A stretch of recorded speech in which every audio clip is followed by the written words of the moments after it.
6 number চেপ্টাৰটো বিদ্যুৎ চুম্বকীয় আবেশ electromagnetic induction তাৰ অনুশীলনীৰ দুটামান প্ৰব্লেম চোৱা যাওক 6.1ত দিছে যে আবিষ্ট প্ৰবাহৰ দিশ সম্পৰ্কে আভাস দিয়া কেইবাটাও ডায়াগ্ৰাম দিয়া আছে ইয়াত আবিষ্ট প্ৰবাহৰ ডাইৰেকশ্যনটো দেখুৱাব লাগে লেঞ্জৰ সূত্ৰটো অলৰেডি ডিছকাছ কৰা হৈছে আপোনালোকে লেঞ্জৰ সূত্ৰটো চাব তাৰ পৰাই আপোনালোকে উলিয়াব পাৰিব এইখিনিত মই লাগি নাথাকোঁ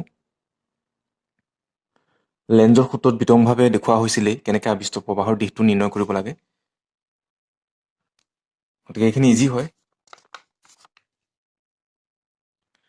পাছৰখিনি চোৱা যাওক 6.3 ইয়াত দিয়া আছে প্ৰতি চেণ্টিমিটাৰত 15 পাকযুক্ত দীঘল বিস্তৃত কুণ্ডলী এটাৰ ভিতৰত 2 চেণ্টিমিটাৰ স্কোৱাৰ ক্ষেত্ৰফলৰ সৰু কুণ্ডলী এটা কুণ্ডলীটোৰ অক্ষৰ লম্বভাৱে স্থাপন কৰা হৈছে যদি কুণ্ডলীটোৰ মাজেৰে প্ৰবাহিত বিদ্যুৎ প্ৰবাহ অবিচলিতভাৱে 0.1 ছেকেণ্ডত 2 এম্পিয়াৰৰ পৰা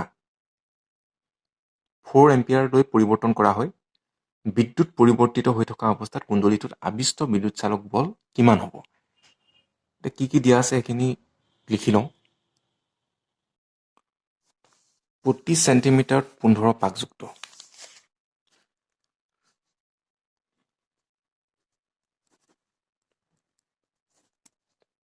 চ' প্ৰতি চেণ্টিমিটাৰত 15টা পাকযুক্ত বুলি কৈছে সেইকাৰণে আমি এন ইউজ কৰিম মুঠ পাক বুলি কোৱা নাই ইয়াত মুঠ পাক বুলি কোৱা হ'লে কেপিটেল এন ব্যৱহাৰ কৰিলোহেঁতেন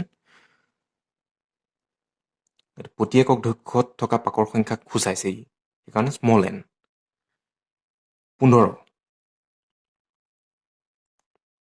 15টা পাক প্ৰতি চেণ্টিমিটাৰত অৰ্থাৎ 1 চেণ্টিমিটাৰত 15টা পাক আছে এতিয়া ইয়াক আচলতে আমি মিটাৰলৈ নিব লাগিব যে 1 মিটাৰত কিমানটা পাক আছে কাৰণ চেণ্টিমিটাৰটো এচআই একক নহয় গতিকে আমি মিটাৰলৈ নিব লাগিব চ' মিটাৰলৈ নিলে হ'ব 1 চেণ্টিমিটাৰত 15টা পাক আছে 1 মিটাৰত কিমান থাকিব 15 ইনটু 100 মানে 1500 প্ৰতি মিটাৰত 1500টা পাক থাকিব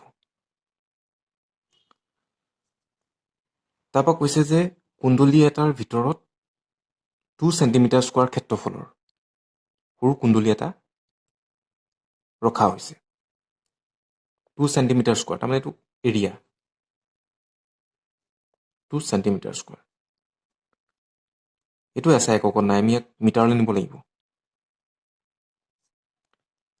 কুণ্ডলীটোৰ মাজেৰে প্ৰবাহিত বিদ্যুৎ প্ৰবাহ 0.1 ছেকেণ্ডত 2 এম্পিয়াৰৰ পৰা 4 এম্পিয়াৰলৈ পৰিৱৰ্তন কৰা হয় এতিয়া প্ৰবাহৰ পৰিৱৰ্তনটো কিমান হৈছে আৰু যিহেতু 0.1 ছেকেণ্ড বুলি দিয়া আছে গতিকে আমি প্ৰবাহৰ পৰিৱৰ্তনটো ডি আইৰে সূচাম ডি আই প্ৰবাহৰ পৰিৱৰ্তন কিমান হৈছে 2 পৰা 4 গতিকে পৰিৱৰ্তনৰ মানটো কিমান 4 - 2 এম্পিয়াৰ অৰ্থাৎ 2 এম্পিয়াৰ আৰু সময় পৰিৱৰ্তন কিমান হ'ব ইয়াত 0.1 ছেকেণ্ড 0.1 ছেকেণ্ড তাৰমানে এনেকুৱা হৈ আছে dt ইকুৱেল 0.1 মাইনাছ 0 ছেকেণ্ড তাৰমানে কিমান হ'ব 0.1 ছেকেণ্ড হ'ব এতিয়া উলিয়াব লাগে আবিষ্ট বিদ্যুৎ চালক বল কুণ্ডলীটোত আবিষ্ট বিদ্যুৎ চালক বল ইনডিউচ EMF আমি উলিয়াব লাগে এতিয়া ইনডিউচ EMF আমি নিৰ্ণয় কৰিব লাগে ফেৰাডেৰ আবেশৰ সূত্ৰত আমি পাইছিলোঁ ইনডিউচ EMF ইকুৱেল মাইনাছ চিন এটা আহে কিন্তু সেইটো লেঞ্জৰ সূত্ৰৰ কাৰণে আচলতে d∅v বাই dt এতিয়া ইয়াততো ফাই নাই চ' ইয়াত যিহেতু ফাই দিয়া নাই ফাইৰ এটা প্ৰকাৰ আমি পাইছিলোঁ ফাই ভি ইকুৱেল বি এ আকৌ যিহেতু চলেনইড বুলি কোৱা হৈছে চলেনইডৰ ভিতৰত যিহেতু 2 চেণ্টিমিটাৰ স্কোৱাৰ ক্ষেত্ৰফলৰ সৰু কুণ্ডলী এটা ৰখা হৈছে গতিকে চলেনইডৰ ভিতৰত উৎপন্ন হোৱা চুম্বক ক্ষেত্ৰৰ প্ৰকাৰ ৰাশি আমি পাইছিলোঁ B equal to mu naught n I so' আমি ইয়াত বি ঠাইত বহাম mu naught n I.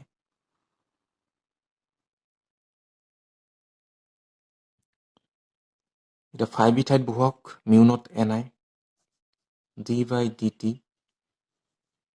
Mu naught n I A. প্ৰবাহটো যিহেতু সময়ৰ সৈতে পৰিৱৰ্তন ঘটিছে, এতিয়া বাকীখিনি আমি বাহিৰলৈ উলিয়াই আনিম। মিউ নট এন এ ভিতৰত থাকিব ডি আই বাই ডি টি। এতিয়া চেণ্টিমিটাৰটো মিটাৰলৈ নিব লাগিব। সেইটো হ'ব 2 × 10⁻⁻4 মিটাৰ স্কুৱেৰ। এইটো মনত ৰাখিব, 1 চেণ্টিমিটাৰ ইকুৱেল টু 10⁻² মিটাৰ। চ' ইয়াত কি হৈ আছে, 1 চেণ্টিমিটাৰ ইনটু 1 চেণ্টিমিটাৰ। চ' সেইকাৰণে 10⁻² ইনটু 10⁻², তাৰমানে 10⁻⁴ হ'ব। এইটো ইজি হৈ গ'ল, মানবিলাক চব দিয়াই আছে। মিউ নটৰ মানটো হ'ব 4π × 10⁻⁷। এনৰ মান 1500, এৰ মান 2 × 10⁻⁴, আৰু বাকীখিনি দিয়া আছে 2। ডি আই মানটো হৈছে 2 আৰু ডি টি 0.1। কেলকুলেট কৰিবলৈ খুব ইজি হৈ আছে, শূন্য শূন্যবিলাক আছে ইয়াত। এইটো আপোনালোকে 1 × 10⁻⁻1লৈ লৈ যাওক, খুব ইজি হৈ আছে। এইটো কৰি দিছোঁ মই, কৰি দিলে সময়বিলাক বহুত যায়।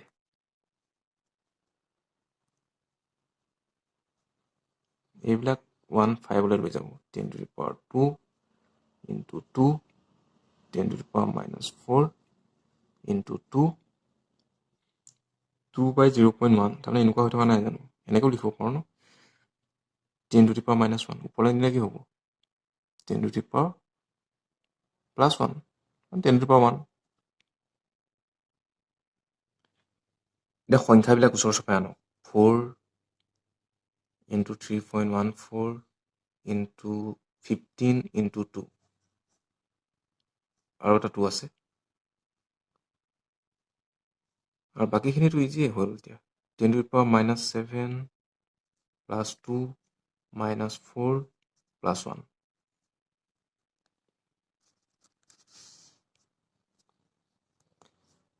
এইখিনি কৰিলে পাবগৈ 753.6 ইনটু 10⁻⁻8। এতিয়া আমি ইয়াক এনেকৈ লিখিব পাৰোঁ 7.536 ইনটু 10⁻1²। 2 দুঘৰ আগলৈ লৈ গ'লোঁ দশমিকটো, গতিকে মানটো যিহেতু ইয়াত কমি গ'ল, এইফালে কি হ'ব, এইফালে মানটো বাঢ়ি যাব। 8 আছে, 8 গৈ কি হ'বগৈ, 6 হ'ব। -8 ডাঙৰ নে -6 ডাঙৰ, -6 ডাঙৰ, গতিকে মানটো বাঢ়ি গ'ল। এতিয়া এককটো কি দিব, যিহেতু ইনডিউচ EMF উলিয়াইছে ন, ইনডিউচ EMFটো আৰু ক'বলৈ গ'লে ই এক প্ৰকাৰৰ বিভৱেই, সেইকাৰণে ভি আহিব, ভল্ট। চ' ইনডিউচ EMF 7.536 ইনটু 10⁻⁻6 ভল্ট। আপোনালোকে আৰু ইয়াক আপোনালোকে এনেকৈও লিখিব পাৰে 7.5 ইনটু 10⁻⁻6 ভল্ট। আৰু এইখিনি যে মই পূৰণ কৰিলোঁ, আপোনালোকে ইজিলি কৰিব পাৰে। এটা ডাঙৰ সংখ্যাৰ লগত এটা সৰু সংখ্যা পূৰণ কৰিব। 15 × 2 কৰি দিয়ক, 30 হ'ল ন। 4 × 2 কৰক, 16 হ'ল। চ' 16 × 3 কৰি পেলাই লাষ্টত 0 এটা ভৰাই দিলে দেখোন ইজি হৈ যায়।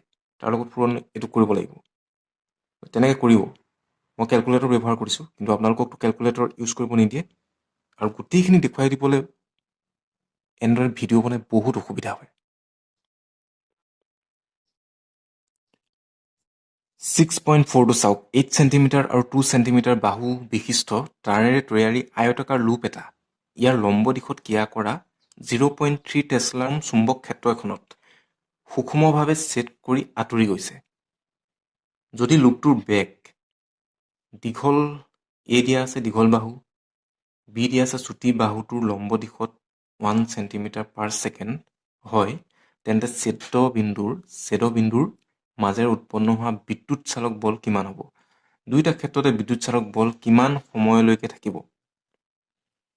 আয়তাকাৰ লুপ এটাৰ কথা কৈছে আৰু 8 cm 2 cm মানে 8 cmটো হ'ব তাৰ দৈৰ্ঘ্য আৰু 2 cmটো হ'ব তাৰ প্ৰস্থ। যিহেতু আয়তাকাৰ লুপ হয়, আয়তাকাৰ লুপটোৰ লম্ব দিশত ক্ৰিয়া কৰিছে এখন চুম্বক ক্ষেত্ৰ। সেই চুম্বক ক্ষেত্ৰখনৰ মান দিয়া আছে 0.3 টেছলা। আৰু আয়তাকাৰ লুপটো আচলতে ইয়াত মুভ কৰিছে, গতি কৰিছে, যিটো ইয়াত কৈছে আঁতৰি গৈছে বুলি। আৰু চুম্বক ক্ষেত্ৰখনত যেতিয়া আয়তাকাৰ কুণ্ডলী এটা গতি কৰিব, মুভ কৰিব, লৰচৰ কৰিব, তেতিয়া কি হ'ব? কুণ্ডলীটোৰ লগত জড়িত চৌম্বিক ফ্লাক্সৰ পৰিৱৰ্তন হ'ব আৰু আবিষ্ট বিদ্যুৎ চালক বল উদ্ভৱ হ'ব, যিটো আমি পাইছিলোঁ গতীয় বিদ্যুৎ চালক বলত। গতিকে ইয়াতো সেই গতীয় বিদ্যুৎ চালক বল সেইটোকে উলিয়াব দিছে। ইয়াত কৈছে যে উৎপন্ন হোৱা বিদ্যুৎ চালক বল, তাৰমানে গতীয় বিদ্যুৎ চালক বলটো কিমান হ'ব সেইটো উলিয়াব দিছে। আৰু দুইটা ক্ষেত্ৰতে বিদ্যুৎ চালক বল কিমান সময়লৈকে থাকিব, টাইমটো উলিয়াব দিছে। অভিয়াছলি টাইমটো উলিয়াব পৰা যাব, কাৰণ সি যিহেতু গতি কৰি আছে ন, আৰু বেগ, সময়, দূৰত্ব এইবিলাকৰ লগতো সম্পৰ্ক আছে, গতিকে পৰা যাব। এতিয়া চোৱা যাওক কি কি দিয়া আছে, লিখি লওঁ।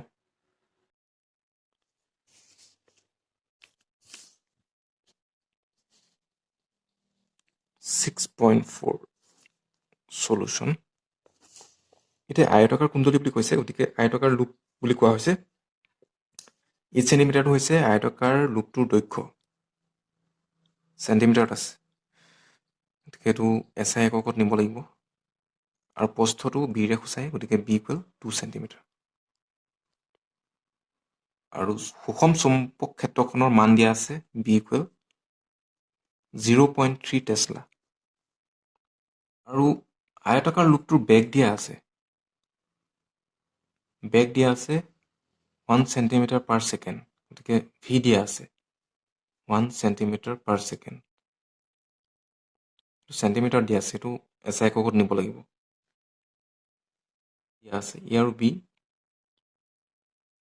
দুইটা ক্ষেত্ৰতে উলিয়াব দিছে বিদ্যুৎ চালক বল কিমান হ'ব, আৰু লগতে কোৱা হৈছে যে কিমান সময়লৈকে এই বিদ্যুৎ চালক বলটো থাকিব, গতিকে টাইমটো উলিয়াব দিছে।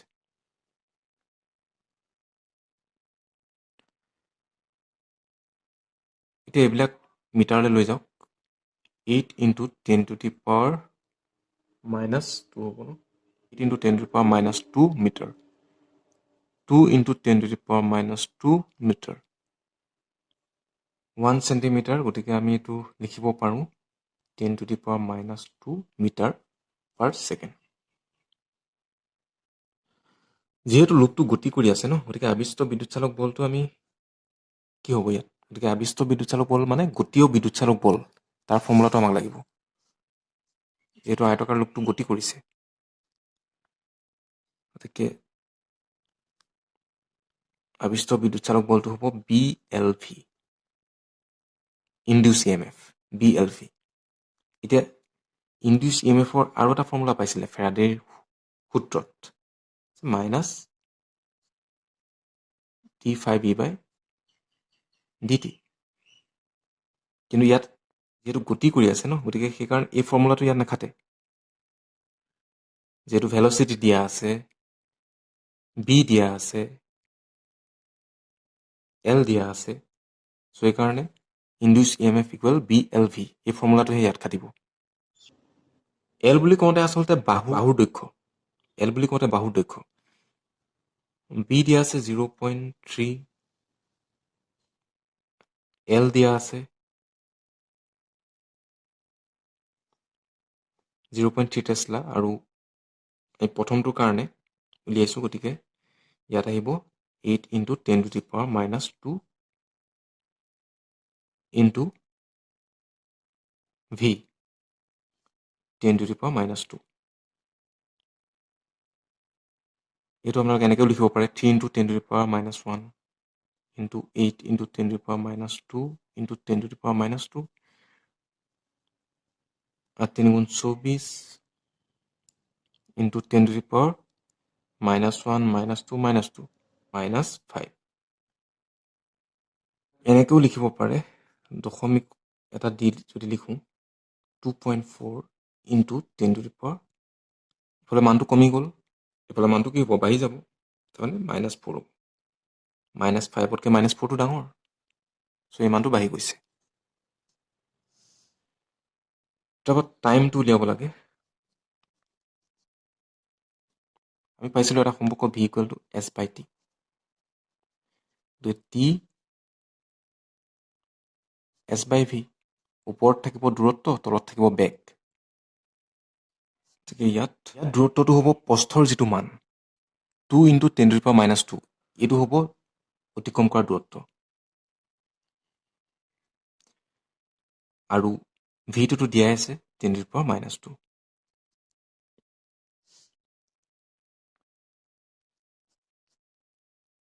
টাইম হ'ব 2 ছেকেণ্ড।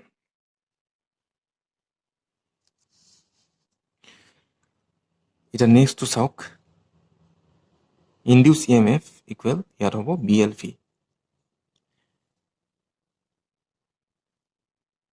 বিৰ মান দিয়া আছে 0.3 টেছলা। এল বুলি কওঁতে বাহুৰ দৈৰ্ঘ্য, এতিয়া আমি প্ৰস্থৰ যিটো মান সেইটো বহাম ইয়াত 2 × 10⁻² ইনটু 10⁻²। এইটো আছিলে 10⁻1, এইটো হ'ব 10⁻1, চ' -2 -2 -1, চ' -5 হয়, -6 লিখা হৈছিলে 10⁻5, চ' ইয়াত দশমিক এটা অনা হ'ল, গতিকে ইয়াত হ'বগৈ 10⁻⁴। কিমান সময় বৰ্তি থাকিব টাইম, ওপৰত আহিব দূৰত্ব বুলি কওঁতে ইয়াত আহিব দৈৰ্ঘ্যৰ যিটো মান, এইটো আহিব 8 × 10⁻², 8 × 10⁻², আৰু তলত আহিব বেগৰ মান 10⁻², চ' 8 ছেকেণ্ড। ইয়াত একচুৱেলি কি হৈ আছে, প্ৰথমটোৰ ক্ষেত্ৰত এখন সুষম চুম্বিক ক্ষেত্ৰ,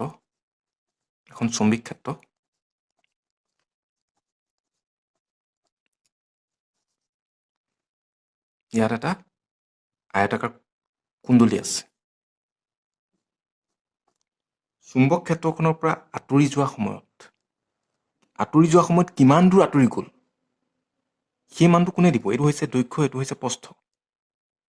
গতিকে আঁতৰি যোৱাৰ সময়ত কিমান, ইয়াৰ পৰা যেতিয়া আঁতৰি গুচি যাব, আঁতৰি যোৱাৰ সময়ত অতিক্ৰম কৰা দূৰত্বটো এই বিৰ মানটোৰ পৰাহে আমি পাম। সেইকাৰণে ইয়াত টাইমত প্ৰথমটোৰ ক্ষেত্ৰত ওপৰত বিৰ মানটো আহিছে, আৰু দ্বিতীয়টোৰ ক্ষেত্ৰত কি হৈ আছে,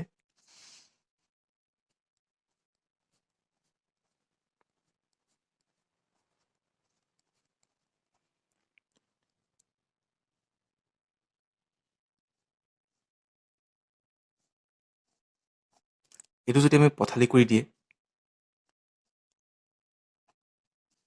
চুম্বক ক্ষেত্ৰখনৰ পৰা আঁতৰি গৈছে, এই আঁতৰি যোৱাৰ সময়ত কিমান দূৰ গ'ল, এই দূৰত্বটো আমি ক'ৰ পৰা পাম, এই অংশটোৰ পৰাহে পাম, এইটো হৈছে দৈৰ্ঘ্যৰ পৰা পাম, এইটো হৈছে প্ৰস্থ। সেইকাৰণে ইয়াত এই দৈৰ্ঘ্যৰ মানটো আহিছে। এইখিনি আছিলে, এই দুটাই কৰি দিয়া হ'ল, আৰু বাকীখিনি আপোনালোকে চেষ্টা কৰিব। আৰু আগৰ ভিডিঅ'ত কোৱা হৈছে, পুনৰবাৰ কৈছোঁ, বজাৰত সমাধানৰ কিতাপ পায়, গতিকে সমাধানৰ কিতাপ, চলুশ্যনৰ কিতাপ আপোনালোকে কিনি ল'ব, তাত ধুনীয়াকৈ কৰি দিয়া আছে এইবিলাক। প্ৰথমতে নিজে যত্ন কৰিব, কিতাপত এনচাৰবিলাক দিয়া আছে, মিলাই চাব, তাৰ পাছতহে বজাৰৰ পৰা কিনি অনা সমাধানৰ কিতাপবিলাক চাব।